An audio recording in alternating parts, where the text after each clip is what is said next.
美军上将借俄乌冲突警告中国，跨越台海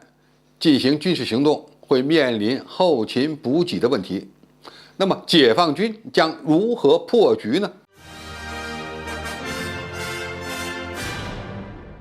观众朋友、网友朋友，大家好，我是付前少。正在进行的俄乌战争，俄军推进困难，有一个重要的影响因素，那就是后勤补给出了大问题。目前，俄军正在解决和处理其困境。一位美军的高官竟然借此机会警告中国，声称俄乌战争应该会让中国大陆暂缓武统计划，因为台湾与大陆之间以海洋相隔，维持补给线的难度只会比俄军入侵乌克兰还高。美国海军陆战队司令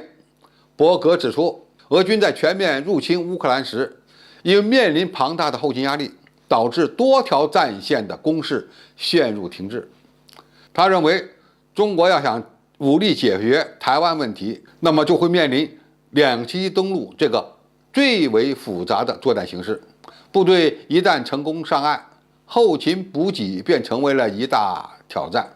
特别是中国大陆和台湾之间隔着平均宽度约180公里的台湾海峡。很多人看到伯格的观点，认为这又是在故意恐吓中国。其实我们还真不能这么看。如果两岸真的被迫走向武统这一步，那么渡海登陆作战就是不可避免的一环。而为岛上的作战部队提供后勤补给，的确是一个重大的挑战。那么，中美解放军在未来将如何面对和解决这一挑战局面呢？第一，在台海实施登陆作战的前提是必须尽可能的消灭台军的反舰火力。大陆是全球最大的贸易国，能够提供后勤补给的运输工具并不缺，但是如何保证运输线路的安全，却是一个必须面对的问题。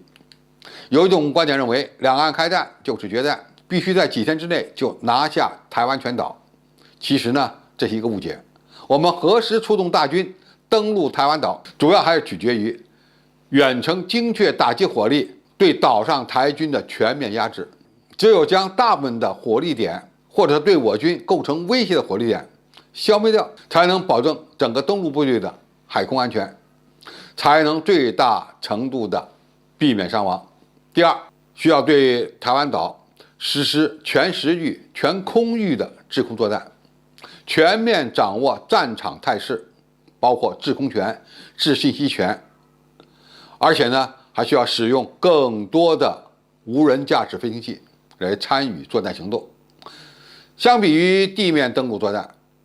在作战前的几天，大量使用